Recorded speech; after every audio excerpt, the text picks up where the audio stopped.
Hello there, dear farmers. Today I've put together some ultimate guides that I've been releasing since the 1.6 update came out. This video will cover everything you need to know about books, romance, and so much more in Stardew Valley. It can be tough keeping track of everything new in the valley, but with these guides, you should have all the info you need to survive and thrive. Like and subscribe if you enjoyed this video, and as always, thank you for all your support. Let's jump right in. First things first, picking your farm. Each layout has its own unique features, and if you're a seasoned farmer, you likely already have a favorite. It might be the perfect time to try out the Riverlands farm, since 1.6 has added a fish smoker to this map as a starting gift. This machine will double the value of any fish, making it very overpowered, especially in year 1. The Hilltop Farm's quarry is best for mining, the Forest Farm has respawnable hardwood, and the Wilderness Farm can help you quickly advance your combat skill. Four Corners is usually considered best for multiplayer, so solo farmers tend to ignore it. But this layout is actually amazing with helping you organize the different sections of your farm. Highly recommend it. But of course, the centerpiece of the new update is the Meadowlands Farm. You start with a coop and 2 chickens and a funky looking blue grass, which your animals will love. For beginners, I would recommend the standard farm as there are few obstacles to manage and more than enough space for farming and animals. On day 1, there's not all that much to do on the farm. Clear some space and plant your parsnips before heading into town. Buy your first potato seeds with your 500 starting gold before taking some time to explore and introduce yourself to the new townspeople. Potatoes are the best starting crop since they take less than a week to grow and sell at a basic price of 80 gold each. You'll also want to grab any forageables you find laying around. This can boost earnings, fill up your energy bar, and you'll have a little gift handy when you run into a cute NPC. While you don't need to create a full list of tasks, good planning can make your farming experience much more enjoyable. The TV is sometimes treated as a mere decoration by new farmers, but the weather report and fortune teller can provide valuable guidance when planning your day. Living off the land segments can give valuable tips, and make sure not to miss the Queen of Souls for a new recipe every Sunday.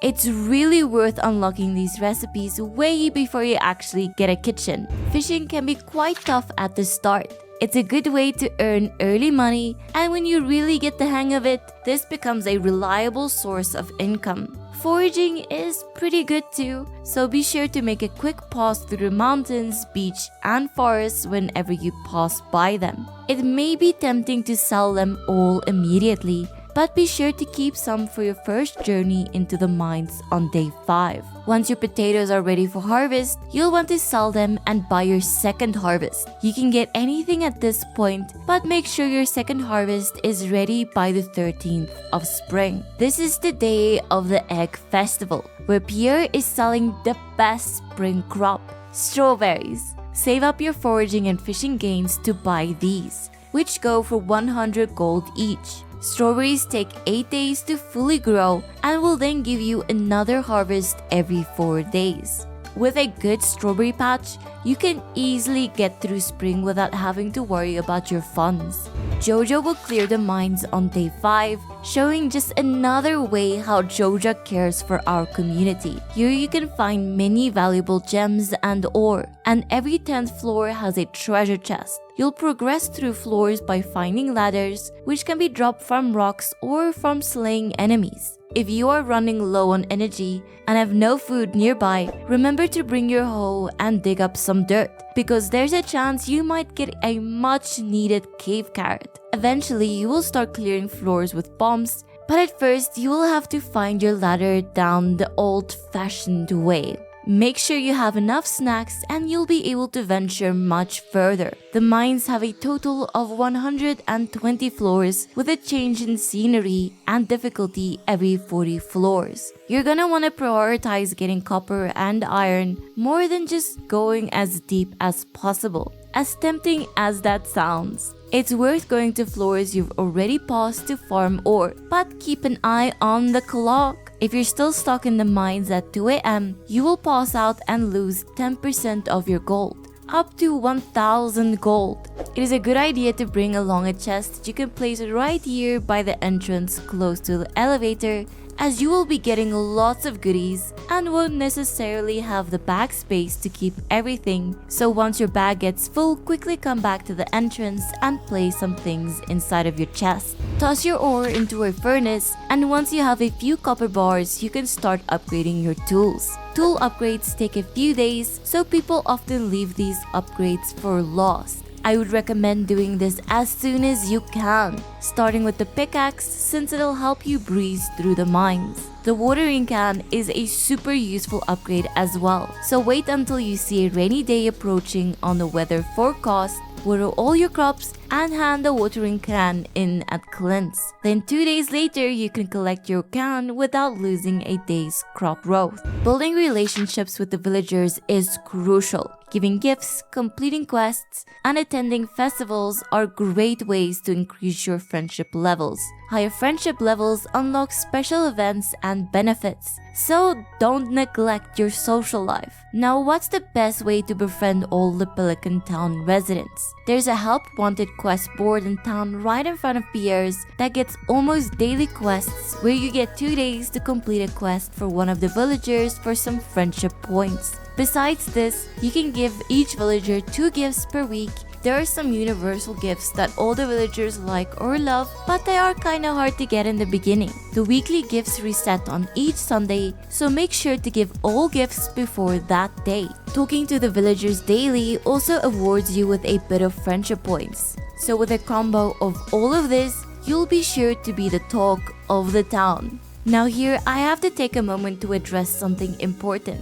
Many beginner farmers try to find and talk to everyone daily while giving them all 2 love gifts, also while making sure not to forget any birthdays. This can get incredibly time consuming and adds unnecessary stress to your daily routine. You should decide early who you want your friends to be and make time to hang out with them and find out what they like. As you improve your friendship, you will unlock cutscenes that give you more background on a character and strengthens your bond. The only missable cutscene is Sam's 3-star event, which must be triggered before winter of year 1. The rest you can do completely at your own pace. Once you reach a total earning of 25,000 gold, we get the most important question in Stardew Valley: Mushroom Cave or Bat Cave? Daddy Demetrius will come and ask the farmer this exact question. So which is actually better in Stardew Valley 1.6?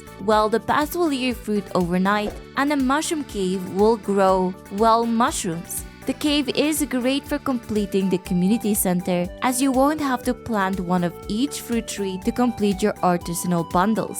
Plus, most of the townsfolk love fruit, so you'll be mostly sorted with gifts for your friends. The mushroom cave got a major update though. It now comes with a dehydrator completely free. This will give an amazing boost to your cave earnings as it creates valuable dried mushrooms. Just don't take too many. Mushrooms are best used to make life elixirs, so if you're getting destroyed in the mines, this cave might just be the one for you. You unlock the elixir at combat level 2 and it will fully restore your health bar. So to recap, pick the fruit bat cave if you want an easier time befriending villagers and finishing the community center. But pick the mushroom cave if you want some healing potions and greater earnings. Throughout some of your strawberry harvest, you'll want to pick up the backpack upgrade from Pierre at some point. Inventory management can get rough, especially when you're trying to keep your mining loot. Put a few chests in front of your house and any other place where you might run out of space. My favorites are just outside of the mines or on the Pierre. Keep a designated chest on your farm for a few of each crop you grow, some of each fish you catch, and 1 or 2 of each mineral you find. After donating them to the museum, of course. Set yourself small goals and finish them one at a time. This will prevent you from trying to do everything at once and it will allow you to play the game at your own pace. Always keep a hoe on you. There's nothing worse than getting a lucky worm and being unable to dig it up. these spots can hold really valuable and rare loot or artifacts. This one might backfire on me a little, but do try to avoid min-max until you've completed a few years by yourself. That's why this guide is filled with very beginner tips, because the greatest tip of all is to explore the game bit by bit. Here's a good tip: go to the settings and turn on Show Tool Hit Location. If you keep wandering in the wrong direction, make sure you visit the traveling merchant at least once per weekend. They set up a shop in the Sintercept Forest, can have a variety of potentially valuable or elusive crafting ingredients or community center items. But beware, they close their doors at 6 p.m. each day. And there you have it, folks. These are just a few tips to get you started in Stardew Valley 1.6. There's so much more to discover and enjoy in the latest update, so there's never been a better time to unwind, take your time, and have fun. Once the majority of the farm has been cleared, there's one thing I always do before anything else. I establish a flow to the farm by placing flooring as soon as possible. My paths flow from the mountain entrance, past the farmhouse, to the bus stop entrance, all the way to the Sintercept Forest entrance at the bottom. This might seem like a weird strategy, but it's really useful when you're like me, who's very indecisive about where to place my buildings and crops. It helps to move easily through your farm when all is said and built. You can use different flooring types to spice things up and even combine them to create the funkiest roads the valley has ever seen. You could even create a main road with branching paths for more depth. I quite like this alternating design with crystal and normal wooden flooring. It looks so cute. Most flooring can be bought from Robin with a bit of well-spent pocket change. Another concept I want to touch on early is the use of symmetry and asymmetry. Symmetry makes a farm layout look very well thought out in simple ways, like spacing your crops and placing your flooring evenly. Fences can be the most fun if you know how to use them right. You can place them in many different shapes as well, which adds a welcome break from having everything structured in endless blocks. Now, adding these kinds of shapes can be kinda hard to do if you're zoomed at 100%. So if you're planning some patterns, you might want to zoom all the way out sometime. I even install a mod to let me zoom out even further. This will help your build, and it's also nice to just admire the farm from afar sometimes. Like life, it is difficult to control everything, so be sure to sprinkle a dash of asymmetry in your design to liven it up. Now, that being said, if you do want to completely plan out your farm layout from beginning to end, I would very much recommend using this website. Here you can plan where to put all your buildings and crops without having to buy them first. You can build towards an already planned design that can really help you if you're decisive about placing stuff in the moment. Although there is always a chance that you'll abandon the design halfway through in search of some asymmetry. It's a blueprint to work off of, or even just a welcome guide when you're feeling unsure. And finally, decorating a whole farm at once can seem very daunting, but that's why I found it the best to do a little part at a time. In the Meadowlands, I started with this little corner by the cave, and it just grew from there. Pick a spot and put some time out at least once per week to beautify your home, and you will see your beautiful farm coming together right in front of your eyes. As a bonus, it won't be so overwhelming to find the perfect layout since your farm is growing alongside your designs. Now that we went through all of that, we can put it to use around our farm. Let's look at how to make the new Meadowlands farm more cozy. Right off the bat, there ain't much space to grow crops, since the Meadowlands farm has a whole bunch of untillable tiles. In these sections, you could place buildings like sheds with garden pots inside. I'd recommend pineapples with deluxe retaining soil, which you'll never have to water and you can collect every few days if you're looking to maximize your profit. profits. Untillable areas are also well suited for barns and coops. Otherwise, you could use them for a few artisanal machines like kegs, or go the opposite way and set up a thriving honey empire. The sky is the limit.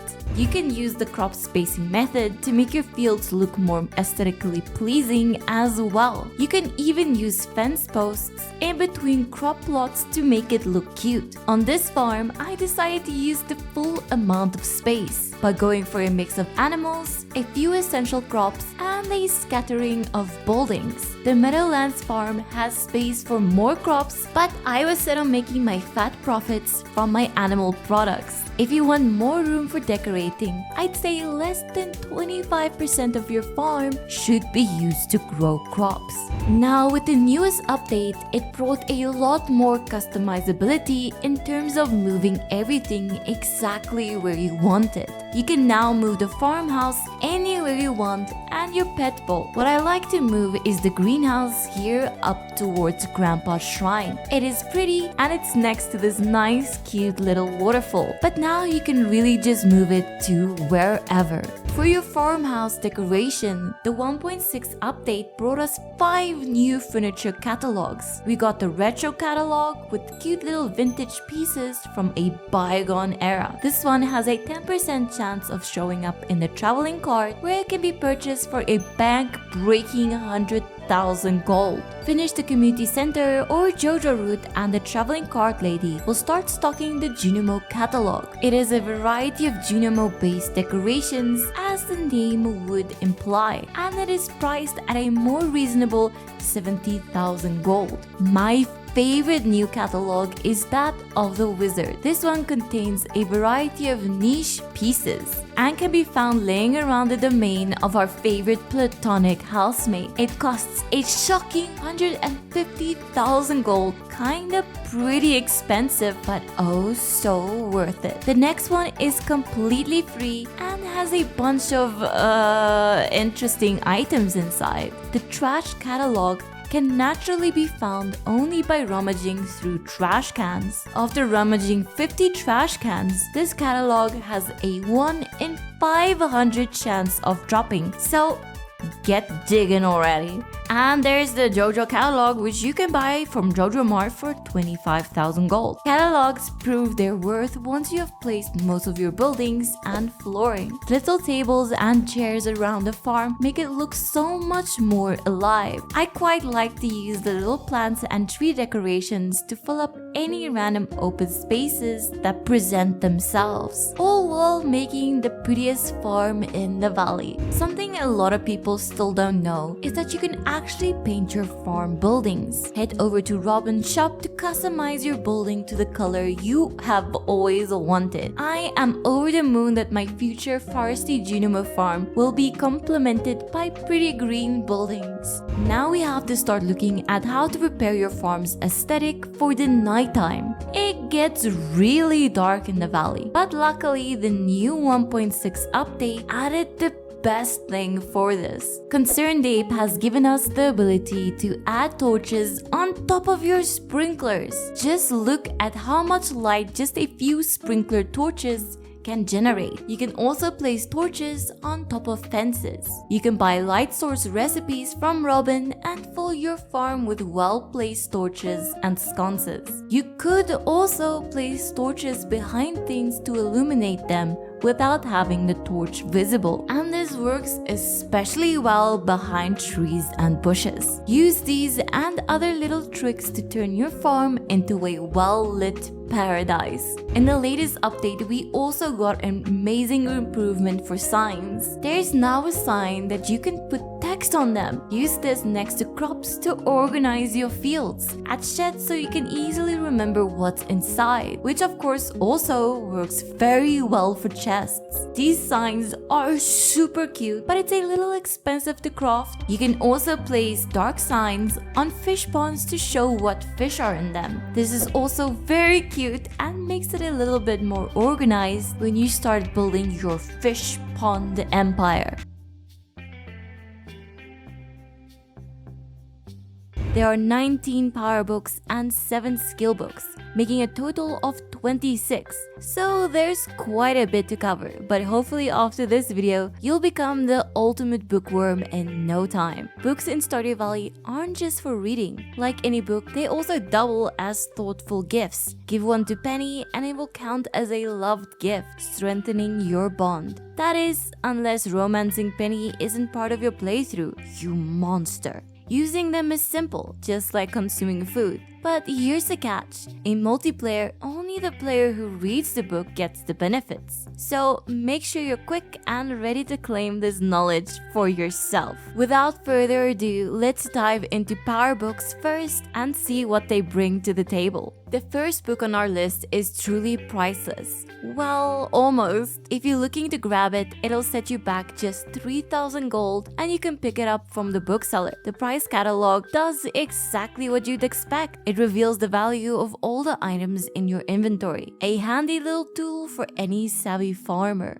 Next up is The Way of the Wind, a 2-part book that boosts your speed. The first part is available at the bookseller for 15,000 gold, and once you've acquired it, you can purchase the second part for 35,000 gold. But remember, you can only unlock the second part after obtaining the first. The Monster Compendium is a must-have for all cave diving, grinding, monster slaying adventurers. This book gives monsters a small chance to drop double the loot when defeated. Starting in year 3, you can purchase it from the bookseller for 20,000 gold. Or if luck is on your side, it can also be dropped by slaying monsters. The next book reveals a little secret, Woody's secret, that is. When you chop down trees, this book gives a 5% chance to double the wood received. The book has a small chance to drop from chopping trees, or you can just buy it from the bookseller for 2,000 gold. The Diamond Hunter lets you strike it rich, as every stone you mine has a chance to drop the diamond. To get your hands on this gem of a book, you'll need to trade 10 diamonds with the dwarf in the volcano dungeon. For all the detectives in disguise, the Book of Mystery is the book for you. It gives you a slightly greater chance to find mystery boxes and can be found in regular mystery boxes or golden ones. Your horse isn't left out from these books. Horse the book gives you a boost in riding speed. You can grab it from the bookseller for 25,000 gold. If your slow pace through grass and crops is getting you down, Slitherlegs is here to help. This book makes you run faster through grass and crops and can be bought from the bookseller as well for 25,000 gold.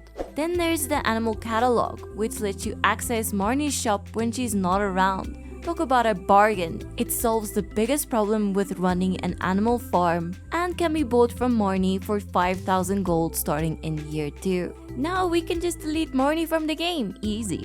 The next few power books can be purchased from the bookseller starting in year 3 for 20,000 gold each. But some of them might have an alternative way for you to obtain them. This book is a game changer for adventurers, offering a 50% discount on Marlin's items retrieval service. However, it's no easy grab. You'll need to slay at least 1,000 monsters to unlock the door to Marlin's room, where it can be found in a box at the back. The easiest way to do this is to go and slay some dust sprites. For those lonely hearts out there, Friendship 101 is here to save the day. This book helps you build friendships a little faster with everyone in town. You can win it as a prize from the prize machine in Mayor Lewis's house. Next up is Jack Be Nimble, Jack Be Thick. And yes, thick is the key word here. This book gives you a +1 bonus to your defense, making it a solid addition to any adventurer's library. You can obtain it from artifact spots or purchase it from the bookseller. Next, we have Jewels of the Sea, a book that gives you a chance to yield more roe when opening fishing treasure chests. Ironically, you can obtain it as a reward for opening these very chests, but if you're looking to buy it, the bookseller is the place to be. These can even give you roe from catching legendary fish, so keep your eyes peeled. Safety first, and Dwarvish Safety Manual has got your back. This book reduces bomb damage to you by 25%. This is game-changing when using mega bombs. You can buy it from the bookseller for the usual 20,000 gold gold starting in year 3. But if you're resourceful and a bit thrifty, you can also grab it from the dwarf for only 4,000 gold. The art of grabbing is all about maximizing your crab pot rewards. This book gives you a 25% chance to double your rewards from crab pots. Now that's a lot of crab! You can obtain it as an Iridium tier reward on either day of the Squid Fest, or buy it from the bookseller. So always make sure to check before winter if Willy stocks some exclusive squid bait. That'll make catching squids so much easier on Squid Fest.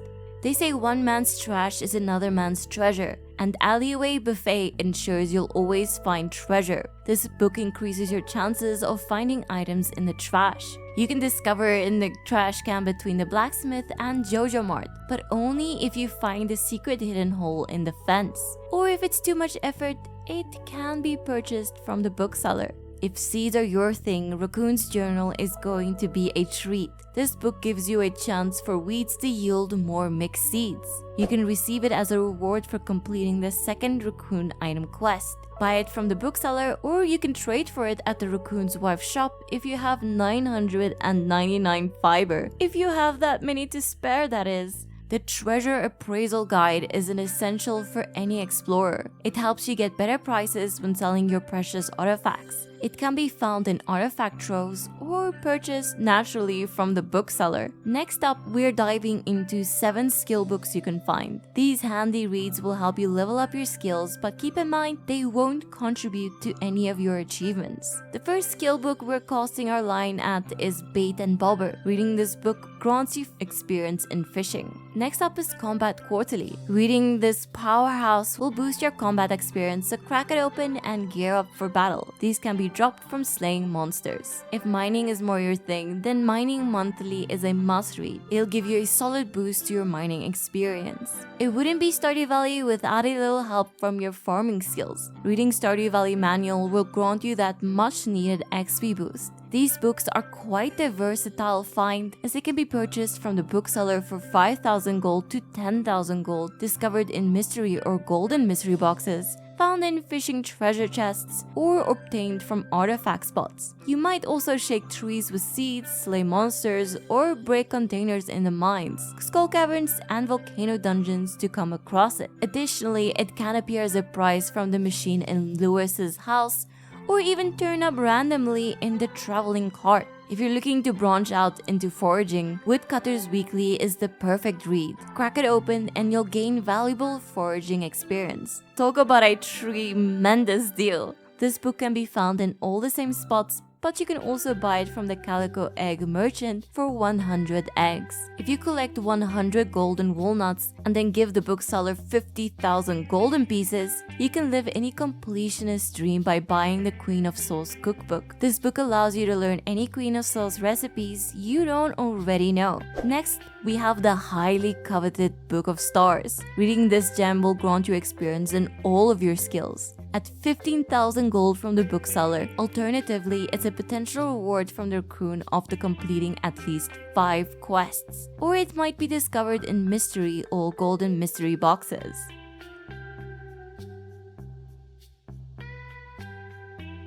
Calico gets a complete makeover in 1.6, and this can actually affect how you approach the Skull Cavern, but we'll get to that later. First, we're gonna go through everything you must know about the new Calico Desert Festival. These tips will help you to not get overwhelmed by all of these new mini games and merchants, and of course, how to walk away with this super cute cat statue. The 1.6 major festival we are all waiting for is being held in the sandy Calico Desert.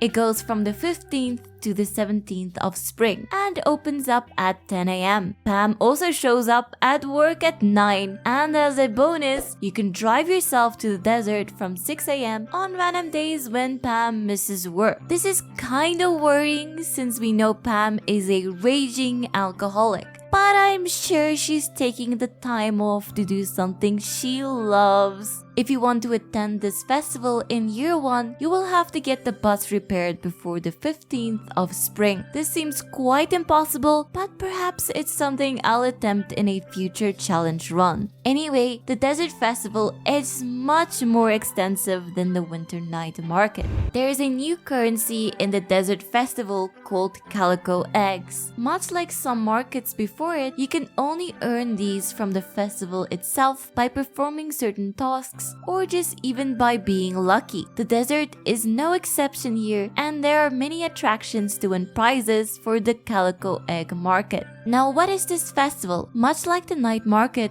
the Desert Festival has a bunch of attractions in which you can win some calico eggs, among other things. The calico eggs are the currency of this festival that you can use to redeem prizes at the calico egg merchant and villager shops. Now, the only difference is that you can hold calico eggs in your inventory. You could sell them in your shipping bin, but that will get you a fat total of 0 gold. And if that wasn't bad enough, they will also disappear out of your inventory and chests when the festival ends. Okay, so how do you get your hands on these elusive eggs? To answer that, let's go through all of the attractions. Let's start with the most obvious one. When I entered the Desert Festival for the first time, I nearly choked with laughter watching a shoe and a cactus crab racing each other. If you can find the starting line, you can bet on which one of the 3 racers will win the next race. Your racers are King Sting, Speed Rooster,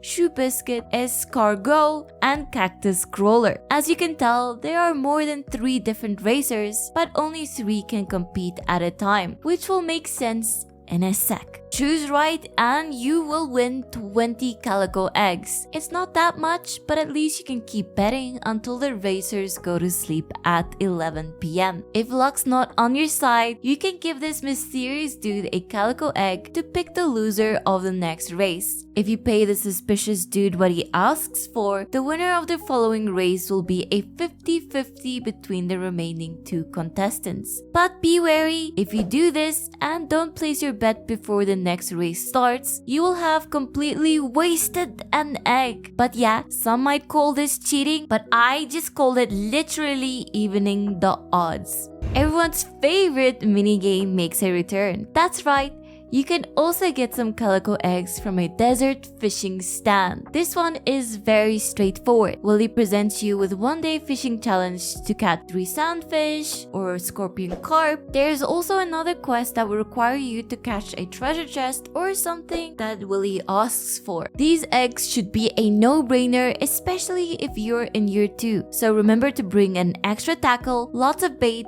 and a fishing buff like Dish of the Sea or Trout Soup. Next up is the Scholar. He asks you 4 questions about the valley and its inhabitants. They're not too difficult, which is another super easy 50 calico eggs in the bag. Even if you accidentally fail, you can try again the very next day. The questions are drawn from a larger bank from George's last name to the amount of steps you've taken. Pause the video to check out the screenshot of all the possible questions and answers.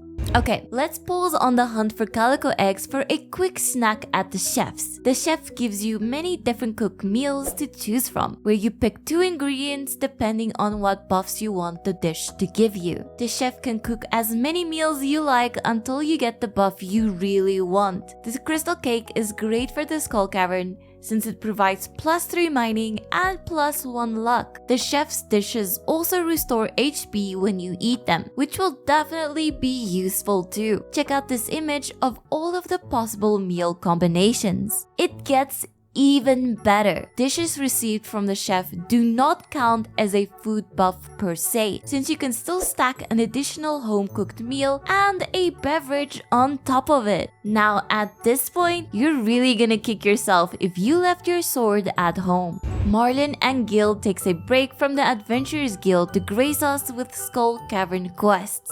Gil challenges us to get a high egg level, while Marlin gives us a mining or combat quest. Depending on what quest you get and general RNG, this could be the easiest or the hardest step in your egg collecting journey. The quests range from slaying a bundle of serpents to reaching a specific depth in the caverns. Another nice quality of life upgrade is that the Skull Cavern can be entered during the festival even if you haven't even unlocked it yet. This is by far the best way to farm eggs since calico egg nodes will appear throughout your dive. When mined, these nodes can drop anything from 1 to 4 eggs. They also have a chance to drop from any other nodes, crates, or even from defeating enemies. Your egg level also increases your likelihood of finding more calico eggs. This level increases every 5 floors you go down and when activating calico statues. These statues have a chance to appear on a floor and provide you with a random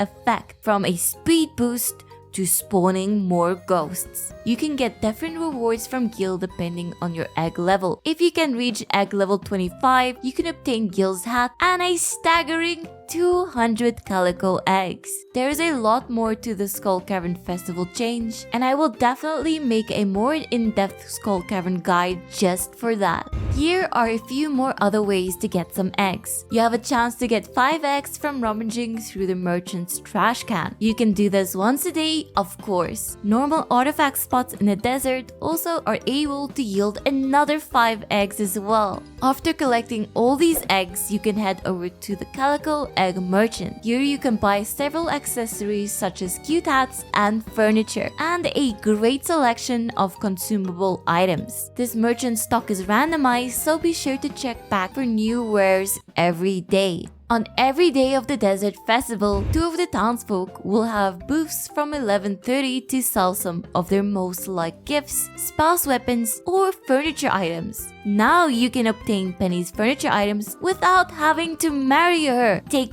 that, Penny. If you die in the Skull Cavern during the festival, you will wake up in Harvey's medical station. You won't lose any gold or items, but in classic Harvey style, you will claim a ton of your hard-earned calico eggs for saving you. So really make sure you don't take unnecessary risks and have enough healing items with you. Of course, the traveling cart lady and her cute little pig and umbrella won't miss the sale opportunity for the world. She sells her usual selection of items, which is randomized daily.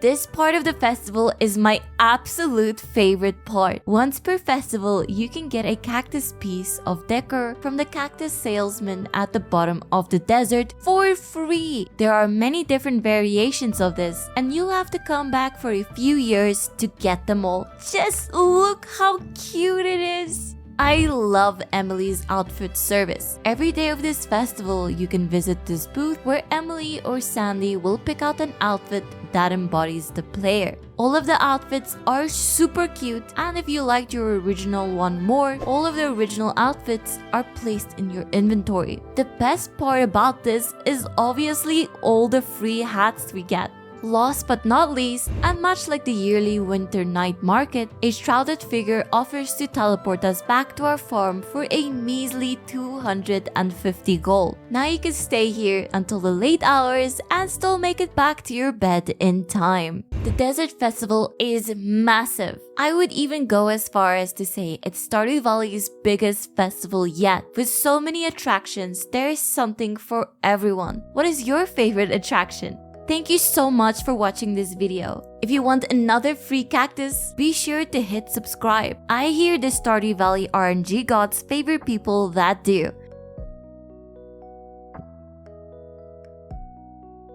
Each farm layout adds unique mechanics that enhance a specific skill by making it easier to level up. The standard farm has the most space for farming, the Riverland farm is for fishing, the forest farm for foraging, the hilltop farm for mining, the wilderness farm for combat, and of course, the beach farm for both fishing and foraging. It's worth mentioning the Four Corners farm here as well, since it is the best one suited for multiplayer. With the Meadowlands farm, the farming skill is the main focus once again, but this time it's better for ranching than agriculture. As mentioned earlier, you start with a coop already built on your farm, and incredibly, this coop comes with 2 starter chickens. This is a massive boost for the early game, as the combined cost of the chickens, coop, and the materials needed to build it adds up to a whopping 10,000 gold. So here it is, the Meadowlands Farm in all its glory. Let's take a quick tour to see what's new. Behind our house is the farm teleport return statue, and you can find your coop to the left of your house, with this soothing waterfall and river flowing through. The greenhouse has been moved next to the coop even further left. Of course, you'll be able to move the position of your greenhouse after it is fixed. Left of the greenhouse, you can cross this cute little bridge to find Grandpa's shrine hidden behind some trees. The cave has also moved, and its entrance can now be found at the bottom right of your farm. Even though this farm boasts a nice increase in size, there is not all that much farmable land. But wait, that is not all. On this farm, there grows a unique kind of grass. That's right, we got bluegrass. Not only is it aesthetically pleasing, but our animals seem to really love this new flavor of chewy grass. So what is the real difference between the normal green grass we usually find around the valley and the new blue grass? I did a quick experiment with the standard farm where I bought 2 chickens to pet and feed for 6 days. I noticed that when my chicks ate the standard grass, they took 3 days to become full-grown chickens and 5 days to reach half a heart. I got mostly normal quality eggs in 6 days. I repeated the experiment, but this time my chickens fed on bluegrass. They took 3 days to become chickens as well, but only 4 days to reach half a heart. Over the 6 days, I once again got mostly normal quality eggs. So now we know, bluegrass makes our animal friendships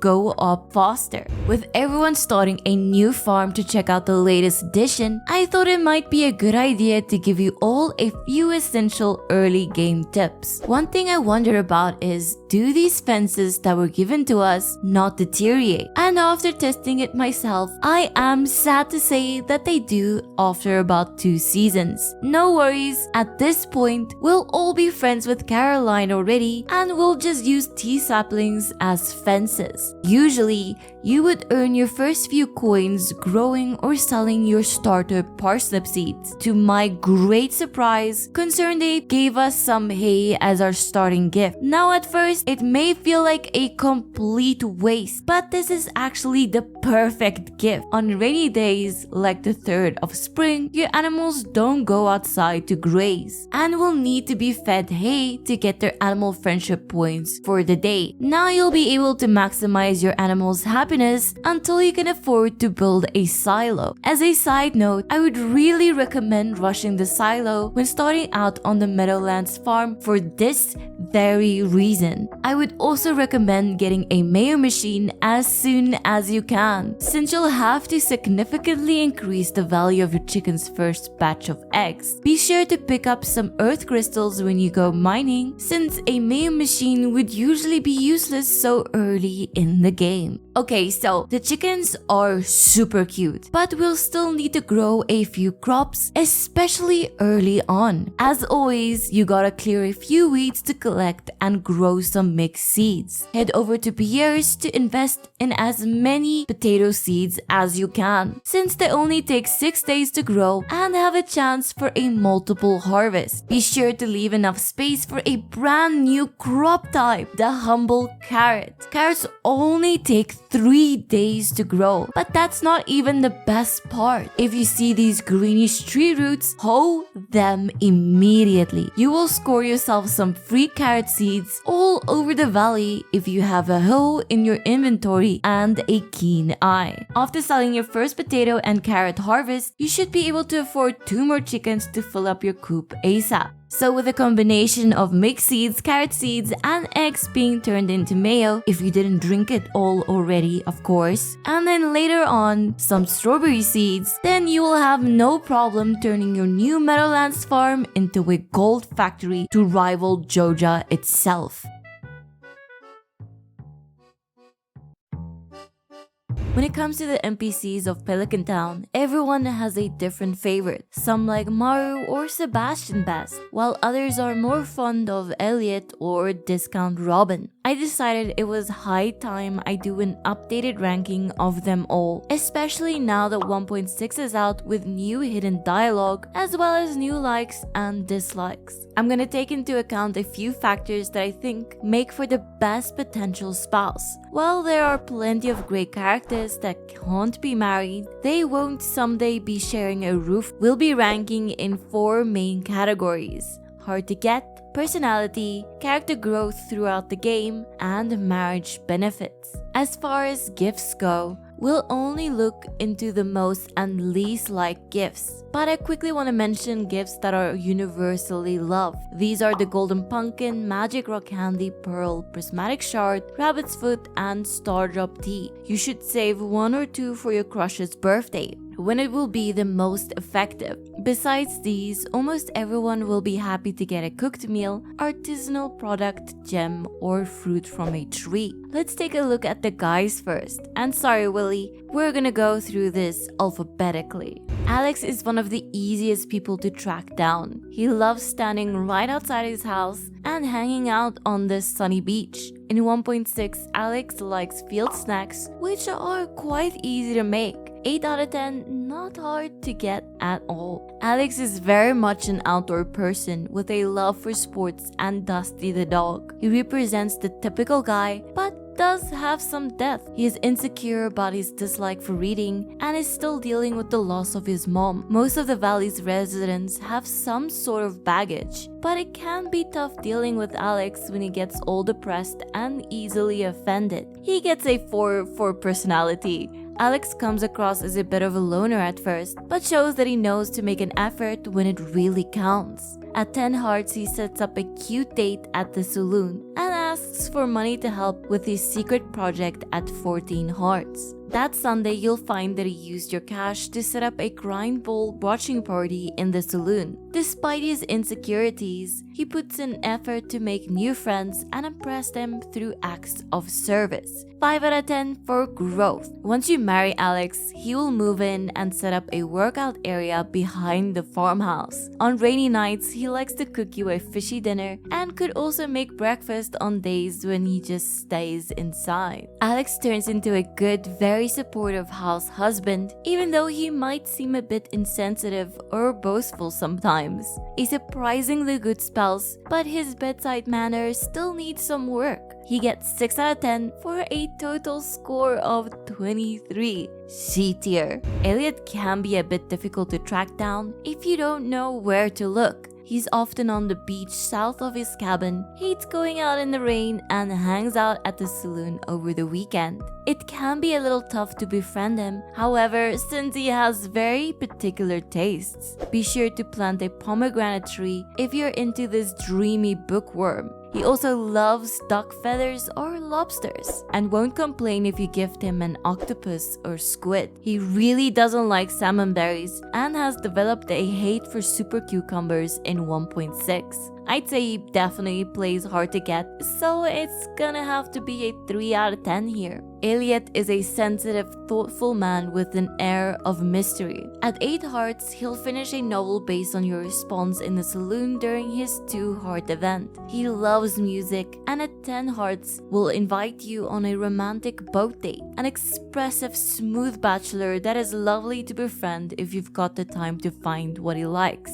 His personality gets a 7 from me. Elliot seems to have a lot figured out already. He doesn't like people too much, so he's one of the few that live outside town. Even so, with your support, Elliot is able to finish his novel and is even confident enough to present it to the townsfolk. Nothing crazy, but I guess it's something. 4 out of 10 for growth. In my opinion, Elliot brings one of the more interesting additions to your homestead. He sets up this very cute little garden behind your farmhouse to be his ultimate reading room. It's cute, but doesn't add any value to the farm's profits. 3 out of 10. D tier.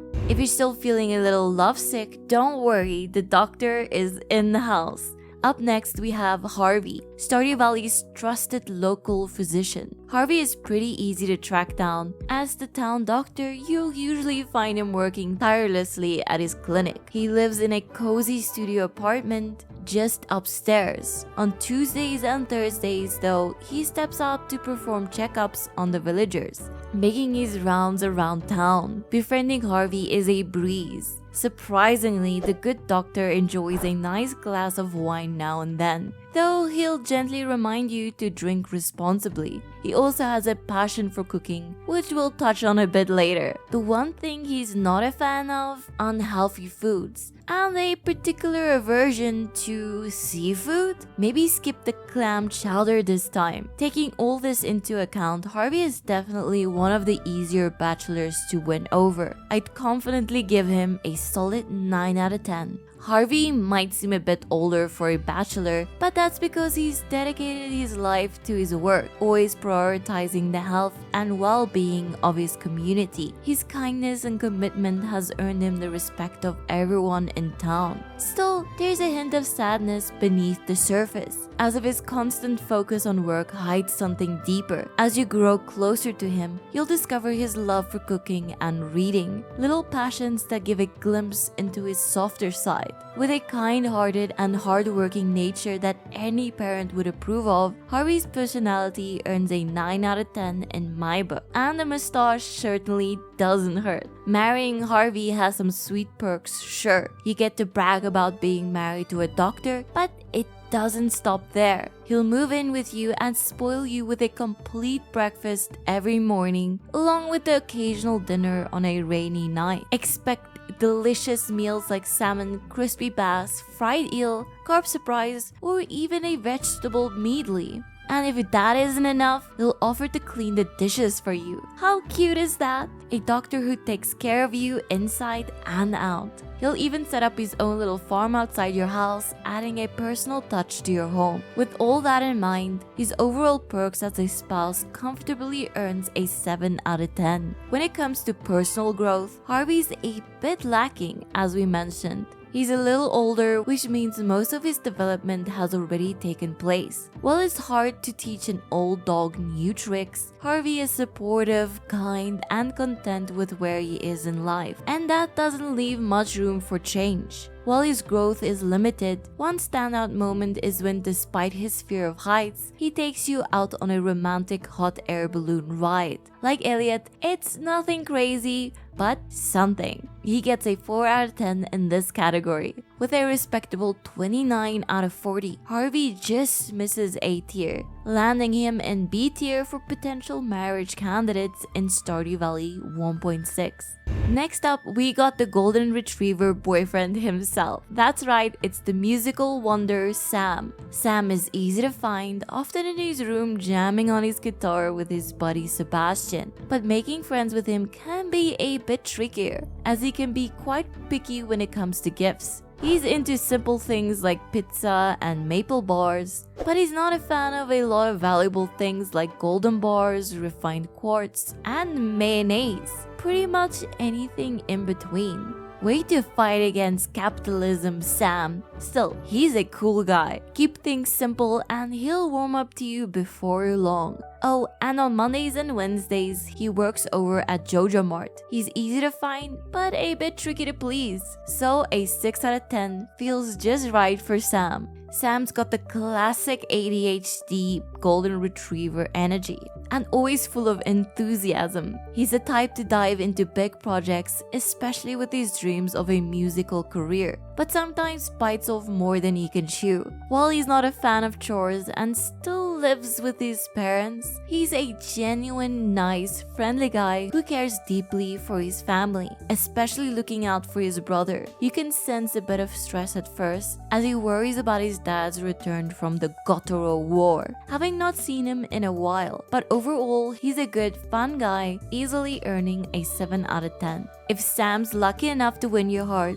he'll have his own little room set up, complete with a half pipe for his skateboard tricks, because he's just that cool. As for the perks of having him as a partner, he'll whip up instant pancakes for you on rainy days. A thoughtful but simple gesture since he never really learned to cook. He might also dig through the back of a drawer and find random goodies like cactus fruit, coconut, earth crystals, or even geodes. Nothing too fancy, but it's the thought that counts, right? And sometimes he'll even treat you to a pizza. Not the most amazing things, but still sweet and caring, so he earns a 6 out of 10 in this department. In the growth department, Sam's got a lot going for him. Moving out of your parents' house is no small feat, and in real life, that's a huge step. Luckily, he moves in with you, and we are pretty cool, so no big stress there. As you progress through your relationship, you'll see him take a big leap in his musical journey. He'll start forming a band and ask for input on its direction. Whatever you choose, that's the path they'll take. As your love story continues, you'll witness him and his band evolve into something really cool. By 8 Hearts, you'll be invited to their first live performance. When you get married and he moves in, he'll start pursuing his music career full time. And you'll be there every step of the way, cheering him on. He's got solid growth, earning a 10 out of 10 for this category. With a solid 30 out of 40, Sam definitely earns his place in A tier. He's a great pick for any Stardew Valley player looking for a fun, supportive partner.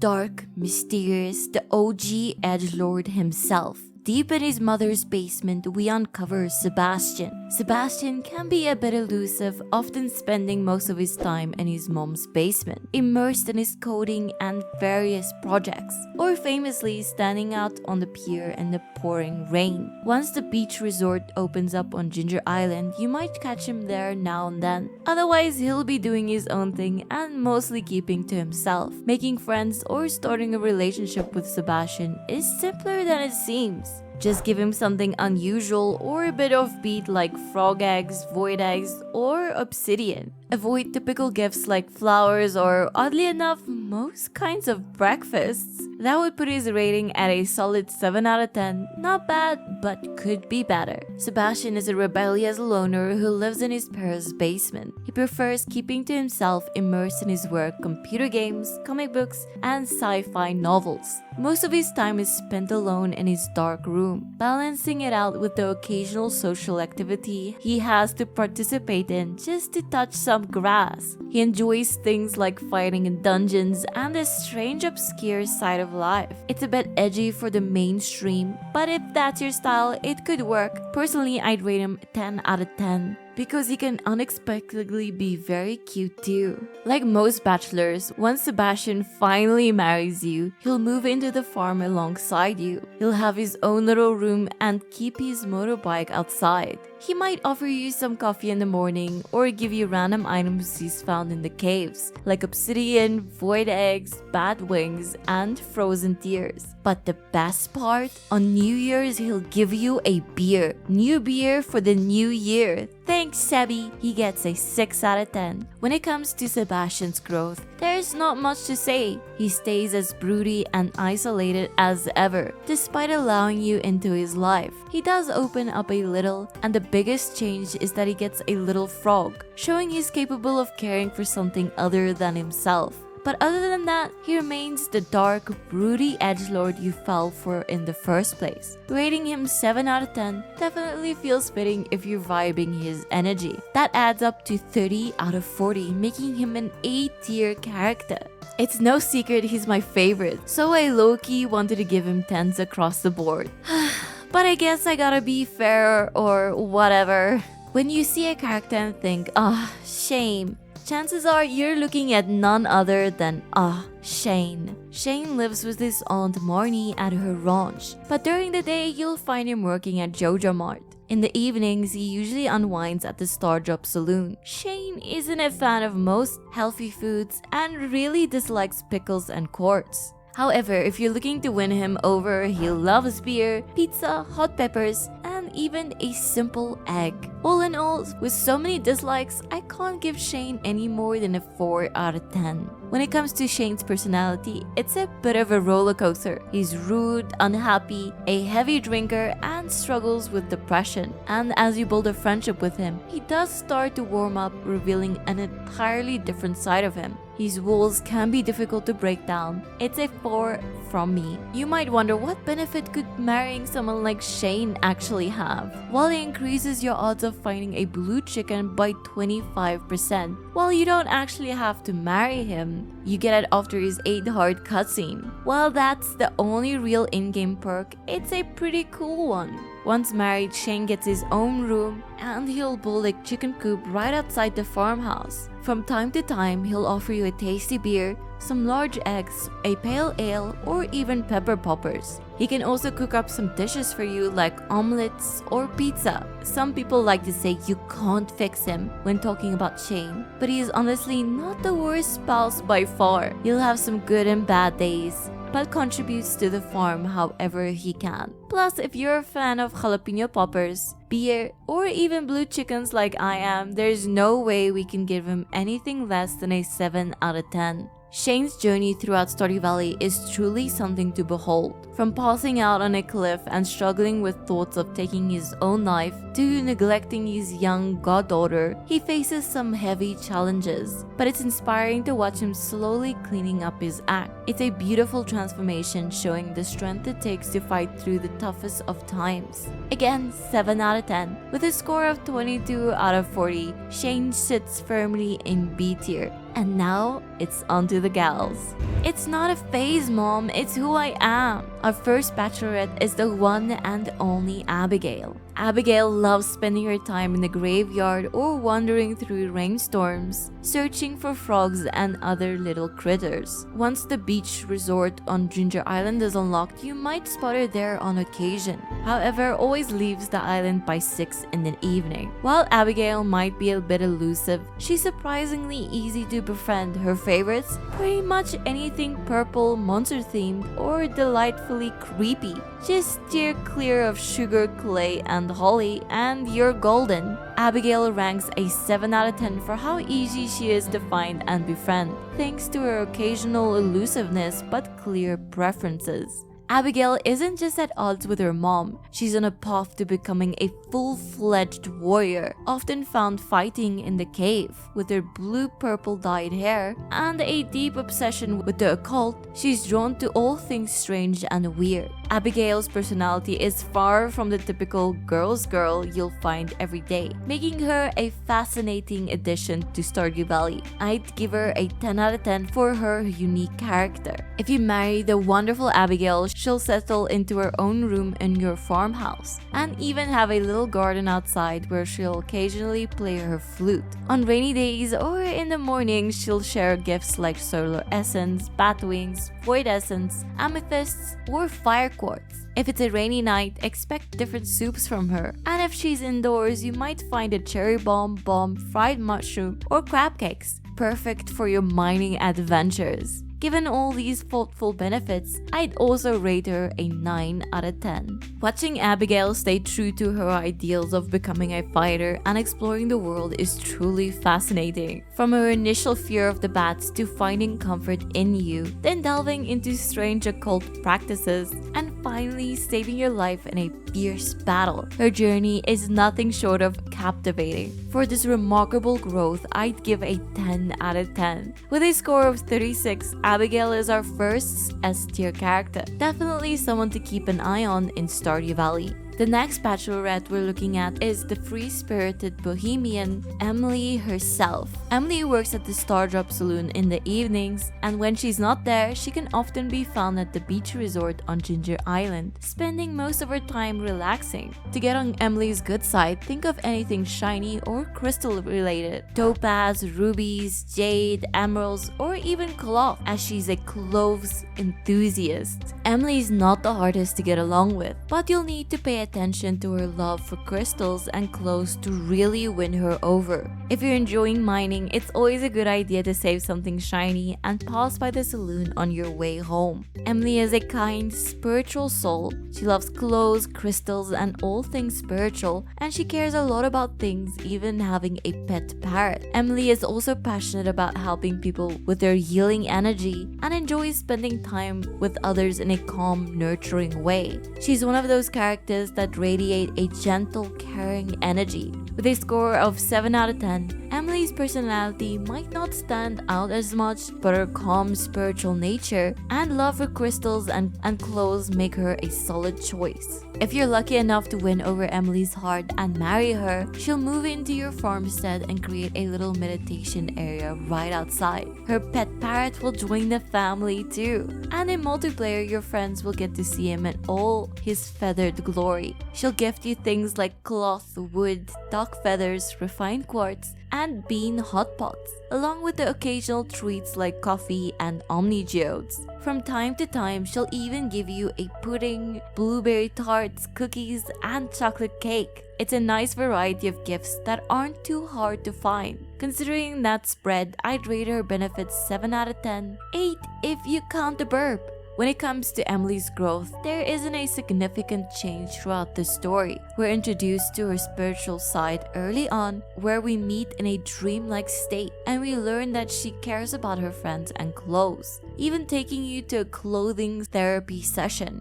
Personally, I found the fashion choices of others more interesting than hers. While I do appreciate the parrot, that's about the extent of her development, so I can't justify giving her more than 3 out of 10 for growth. With a total score of 24, Emily lands in the C tier. Not the best, but certainly not the worst.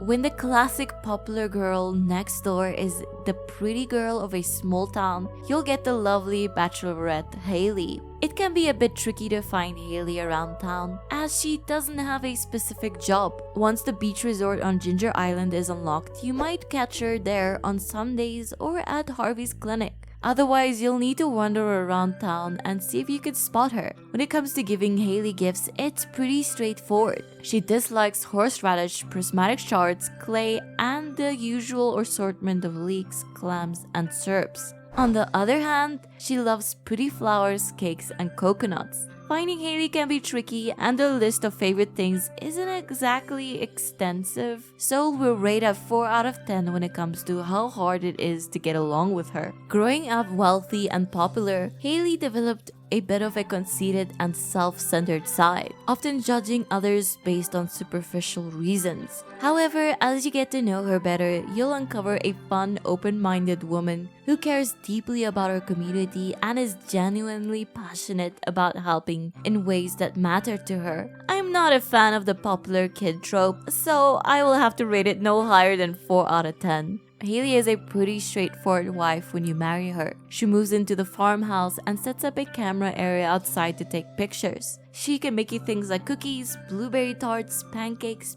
poppy seed muffins, or maple bars. And for breakfast, you might even get fried eggs, omelets, hash browns, or pancakes. For dinner, she might serve chowder, eggplant, beans, or soup. Nothing too fancy, but a solid all-rounder. I'll give her a 6 out of 10 for marriage benefits. When we look at Hailey's growth throughout the story, there isn't a lot of dramatic change. She does get her hands dirty a bit, especially when she takes pictures with a cow and falls in the mud, reacting surprisingly positively to the whole situation despite her usual appearance and assumptions. She also shares a love for photography, and you can have a special moment with her in a dark room while she develops photos.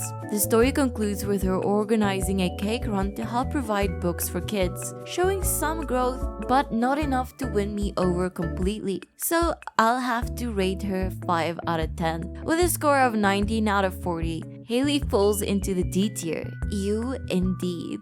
Leah, the uncertain and shy bachelorette living in a cottage in the woods, is definitely one of the marriable NPCs ever, often referred to as the discount Robin for her hair color. Leah lives in a quaint cottage just outside Pelican Town. You'll need at least 2 hearts of friendship before you can enter her home. But in the winter, she will let you inside anytime between 10 and 6, regardless of your friendship level. How sweet is that? To grow close to her, you can offer her nature-related gifts like goat cheese, stir-fry, or even a good bottle of wine. Just steer clear of processed foods like pizza, pancakes, and bread, as well as seaweed and other less natural items. When it comes to dialogue, there are some pretty interesting choices, but just be careful not to come across as creepy.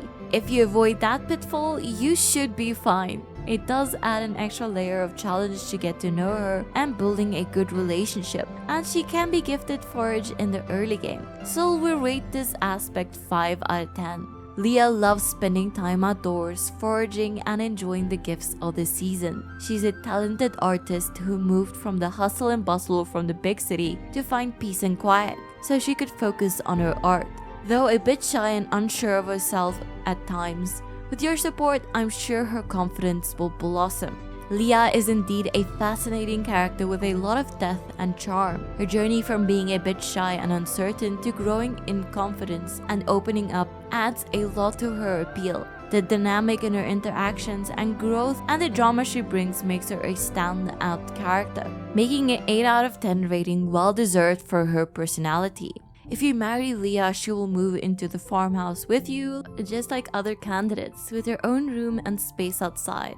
She used that space for a sculpture area where she can create different forms of art. In the mornings, you might get a mushroom she found while foraging, or if she stays indoors, she'll offer you a coffee or something she's grown, like one of her famous flowers. If you make it to the new year, she'll also share a nice bottle of wine with you. An extra bonus is that as you get closer, she'll teach you how to paint, allowing you to create your very own artwork. This unique and heartfelt touch boosts her score to an 8 out of 10 for marriage benefits. The process of getting to know Leah is one of the most interesting. Not only do you have to consider the jealousy of her ex, but you also influence her decisions early on, such as whether she should open an art gallery or promote her work online. This leads to deeper situations like the gallery or internet sales, which ultimately brings about a dramatic confrontation with her ex. If you choose not to confront him yourself, Leah will step in and do it for you, showcasing her growth from the shy, unsure girl you first meet to someone confidently standing up for herself.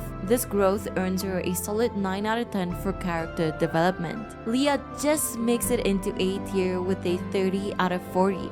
Her growth, personality, and the way she engages with the player truly stand out, making her one of the top tier characters in Stardew Valley. Speaking of Robin, let's talk about her daughter, Maru. The Valley Science Girl can be one of the most interesting friendships you'll ever form. Maru lives north of Pelican Town in a house attached to the carpentry shop where her parents work. You'll often find her there tinkering with inventions or at the clinic wearing a nursing uniform. To befriend Maru, you'll need to give her gifts that appeal to her engineering and tinkering side, like a battery pack, diamonds, gold bars, radioactive bars, iron bars, copper, or radioactive ore. Avoid the more natural items like maple syrup, salmon berries, honey, or pickles, as she finds those quite boring. Strangely enough, she does like strawberries. All in all, knowing where to find Maru and working to get her to like you is a pretty straightforward process. It's not too easy, but not overly difficult either. I'd rate it a 7 out of 10. Growing up with a carpenter and a scientist for a parent, Maru developed a deep passion for creating gadgets from a young age. It's no surprise you'll often find her in her room tinkering with machines or helping out at the clinic.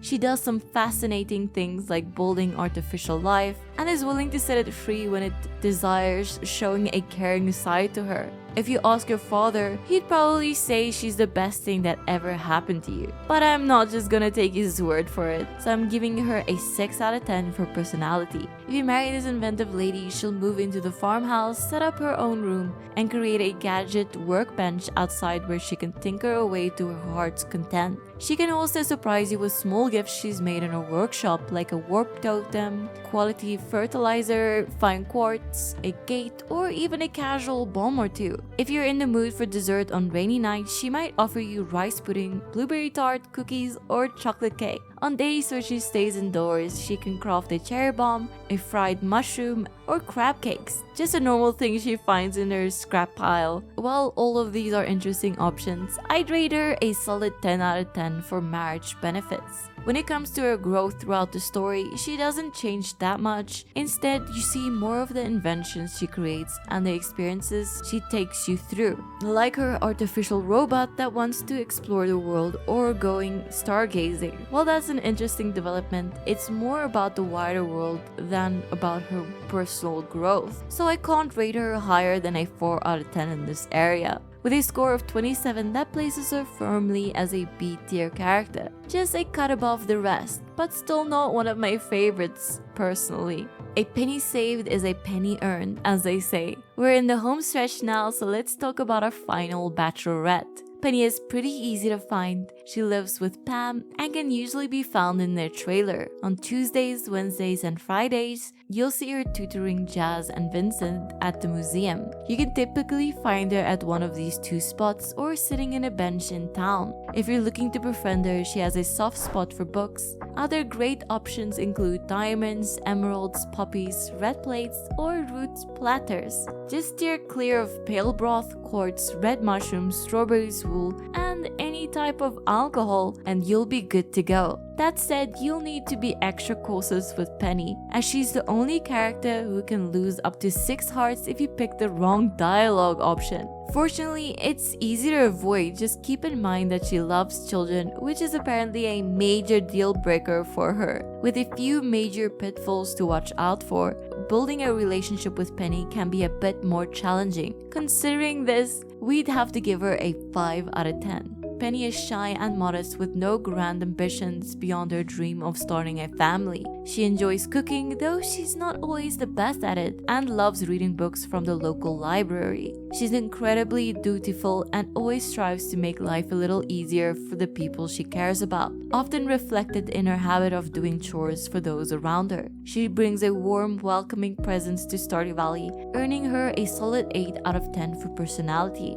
If you marry Penny, she'll move into the farmhouse and create a charming little garden outside to tend to her plants, as well as a cozy reading nook where she can relax with her books. As for marriage benefits, she'll occasionally offer you items like large milk, eggs, mixed seeds, or even geodes. In the morning, she might cook you breakfast such as omelets, hash browns, or pancakes.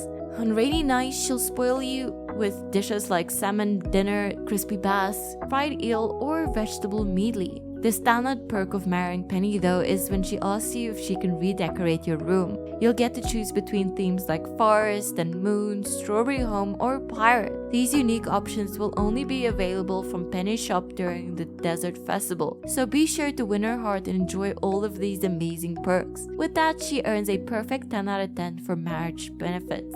When we look at Penny's growth throughout the story, there doesn't seem to be that much change. She remains steadfast in her family values, reinforcing them consistently. You get the chance to spend time with her and her students as she teaches them, offering them a lesson in the wonders of farming, which you of course take part in as well. You also see her working to improve her cooking skills, creating a dish called chili the whatever your name is, and finally share a tender kiss one night in the pool area of the spa. 7 out of 10. With a total score of 30 out of 40, that places her as our final A tier character. Definitely someone to keep an eye on in your Stardew Valley playthrough. That brings us to the end of today's video. I hope you learned something new, and if not, you are truly a pro farmer. Thanks for watching, and don't forget to like and subscribe for more Ezlilyy. For now, I will see you in the next video. Bye bye!